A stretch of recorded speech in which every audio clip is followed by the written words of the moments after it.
What we have here today is a 36-inch matte white Fanimation Crease ceiling fan.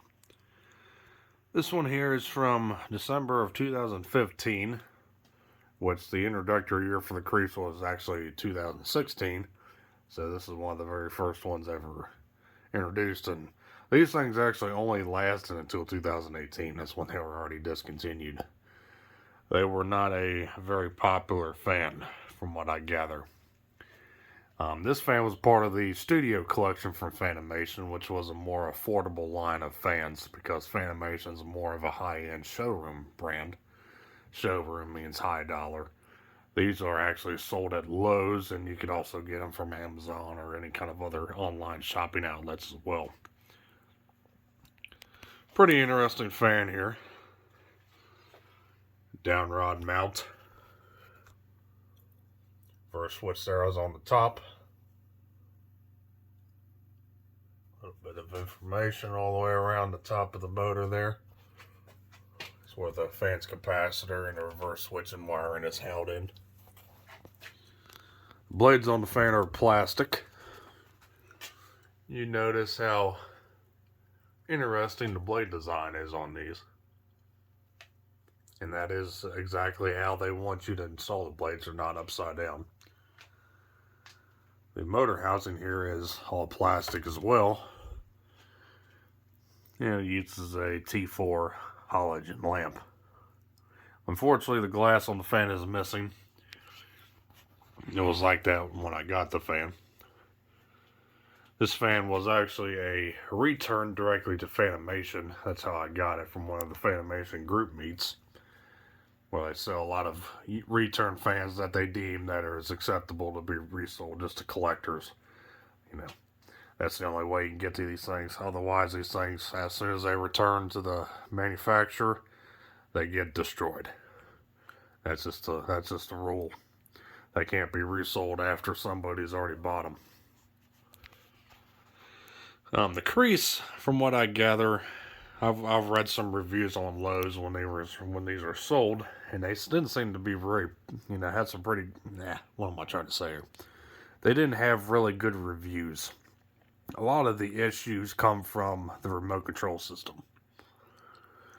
Which, this fan was included with a 3-speed remote and a dimmable light settings. Like I said, the reverse was done by the switch on the top. But it seems like they had a bunch of problems with the remote system not pairing properly, or if they do pair properly, the remote drains batteries like gangbusters. And with this particular fan, I tried to pair the remote. It paired, but after that, it just wouldn't work at all. So what I'm using here is a 4-speed wall control.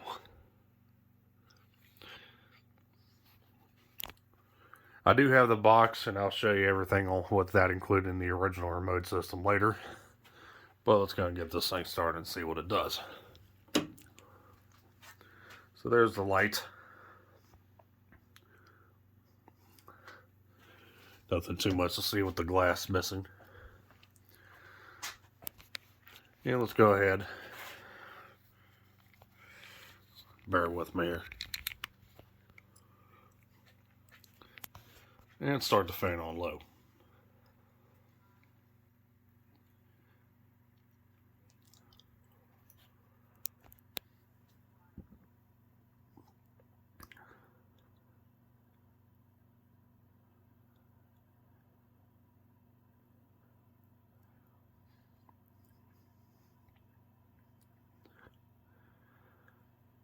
Birds are a little bit noisy due to the fact that this thing's been sitting for a few years. That noise will go away if you run the fan. There's no damage to the bearings, just the grease has settled, causing that noise. This control gives the fan a pretty fast slow, even though it's a 4-speed control. Like I said, the original remote only had 3-speed. I'm not sure what the speeds would have been on the remote. But when you're controlling a fan off of a 36-inch fan off of a control normally used for 52-inch fans, the capacitor values won't be low enough for the low speed to be really aesthetic. this is what you get.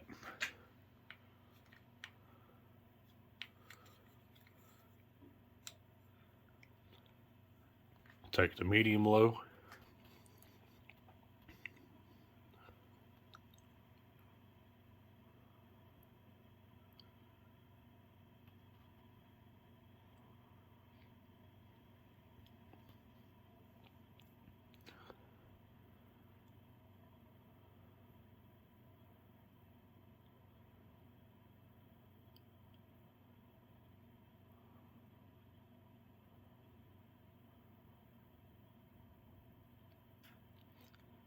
With the exception of that bearing hiss, the fan is pretty quiet, and it's already throwing out a decent breeze. Here's medium high.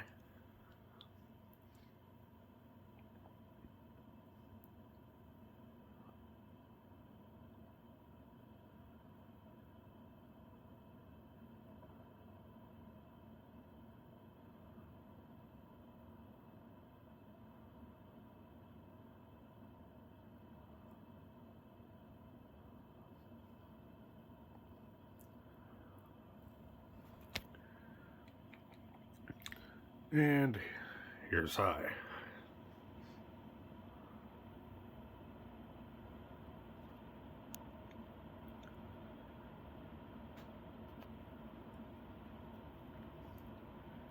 Fan's got a bit of wobble to it, likely a balancing issue going on here. But otherwise, pretty smooth running fan.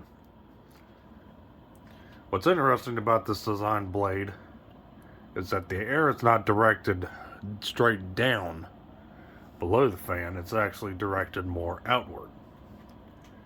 So where I'm standing, you actually feel a decent breeze from the fan. But if you were to stand directly beneath it, you wouldn't feel much of a breeze at all.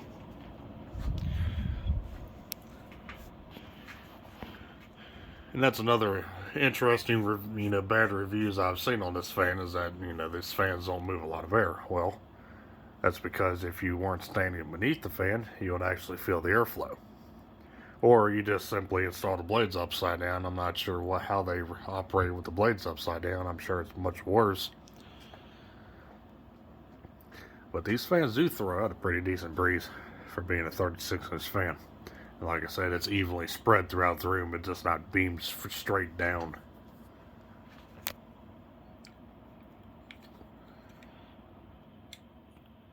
And let's go and let it coast.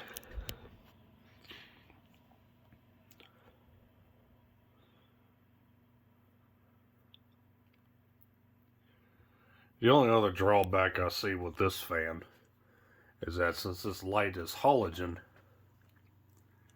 and this outer housing here is all plastic, with the heat does not jive well with plastic, so I don't see that turning out good when the fan's 20 years old and that light's been used quite a bit.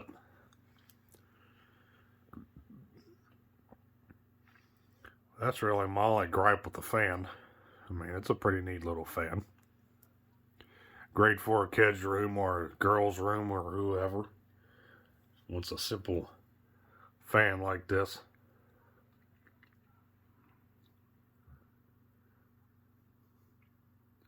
Alright, I'll show you the box.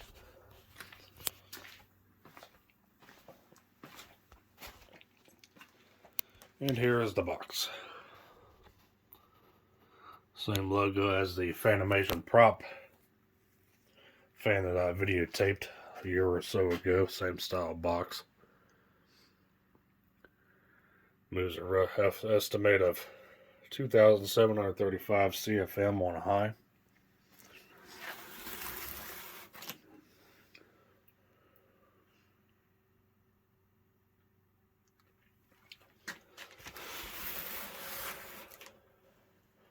Same thing on the opposite corners. This has a lot of the return labels back to the Fanimation headquarters. That's blocking views of everything. But here's the original remote system.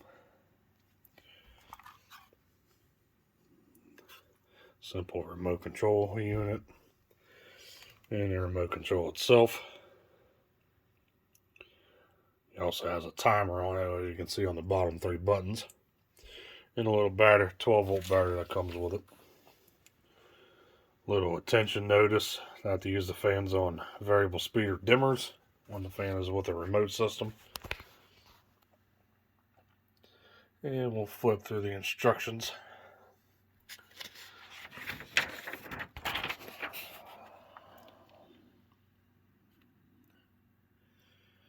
Safety precautions, warranty information, table of contents,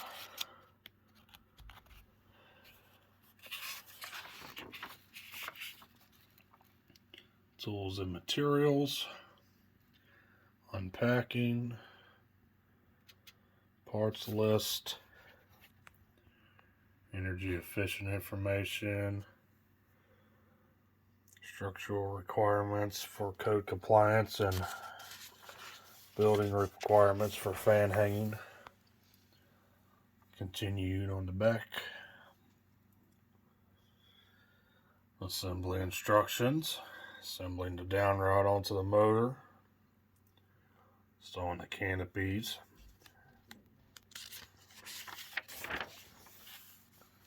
Continued. How to hang the fan, turn off the power, height requirements. Installed on a fan rated box. Hang the fan off the mounting bracket.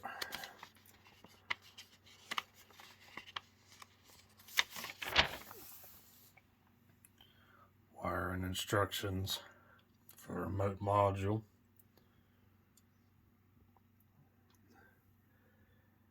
Putting the canopy on and a little trim ring.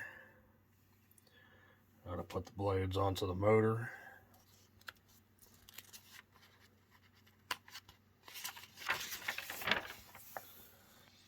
How to put the light down. And the motor housing, of course.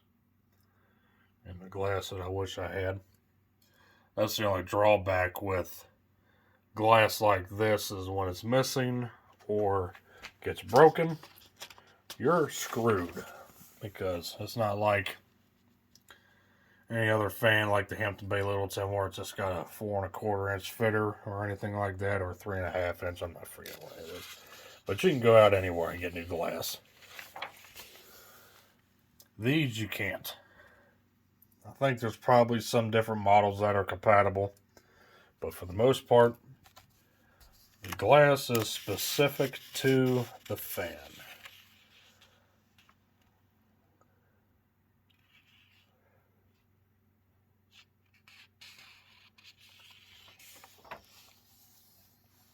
Exploded view. I think that's it. The other side is Spanish. So yeah, that's another gripe of mine about the glass. You know, like I said, it's not like this where you can easily replace it if it breaks. I mean, it's specific. It twists onto the fan. Yeah, it's not really, I don't think, the smartest idea manufacturers have gone with. But it is what it is. So I just flipped the reverse switch. We'll see what this thing does on high reverse before I close things out here.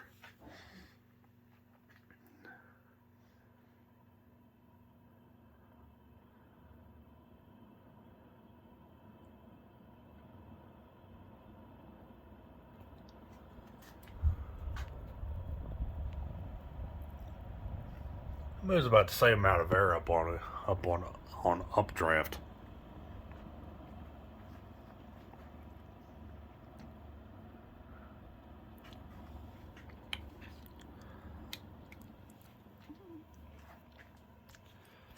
And we'll end things off here.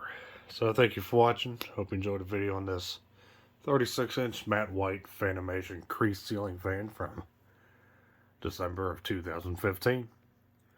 So we'll be seeing you next time. Take care.